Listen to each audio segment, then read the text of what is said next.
Ito mga idol, panoodin natin. High-tech na makinarya pang tanim ng palay mga lods. Tingnan nyo mga lods, oh. Bilis, oh. Kasi wala nang kapagod-pagod magtanim ng palay mga lods, oh. Ganyan lang siya, oh. Diretso lang siya. Ayan, oh. Sigurado yung isang hektarya mo yan baka di lang abutin ng isang oras. Saglit lang yan. Ayan, oh.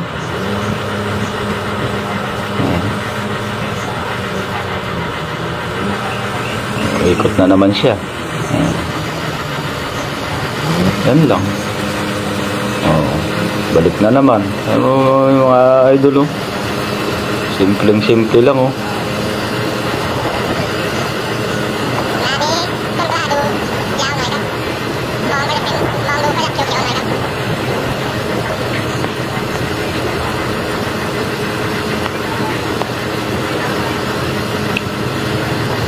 Ayan, oh. May lagayan talaga siya ng binhi, oh. Tapos may lagayan, may baon-baon pa siya, oh, para kung sakali maubusan, eh. Ayan, oh. Yung isang ikot niya saglit lang, eh.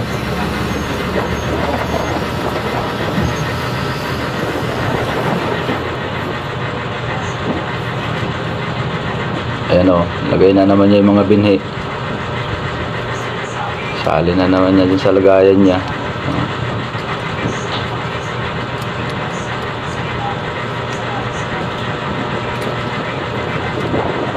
Napakadali na lang ng trabaho ngayon mga lods pag ganyan ang mga gamit mo.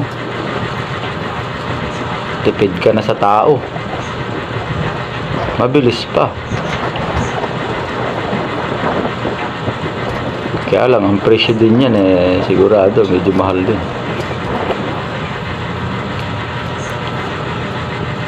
Ayan, oh. Lagayan niya ng binhi. Arangkada na naman siya. Gaya na naman.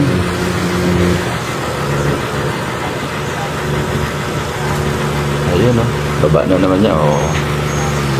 Ayos ka, saglit ka, oh. Abante na naman. Ayun, oh. Bilis lang, oh, mga lods, oh. Hay ang buhay kapag ganyan na mga gamit mo sa pagtatanim. Ayan, oh. Oh. Wala, kahirap-hirap. Oh. Diba? Saglit lang niya matapos yung tinataniman niya. Ewan kung anong bansa itong kuwan na to. Ano kayang kabansa to? High-tech na rin yung gamit, eh. Oh, balik na naman siya. Oh, nabuhusan na, lagay niya. Meron lang siyang baon-baon na binhi. Ano, para kung sakaling maubos. Oh. May baon-baon lang siyang binhi. Oh, di ba? Talpak. Oh. Ayan, oh. Oh. Lagay lang niya. May lagayan talaga ng mga binhi, oh. Talagang complete, eh. Oh. Arangkada na naman siya. Ano lang mga idol, tapos na, oh, yung tinataniman niya, saglit lang.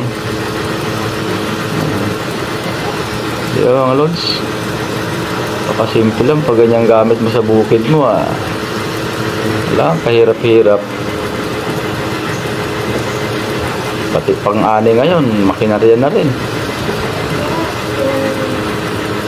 Ayan na, oh. Tapos na.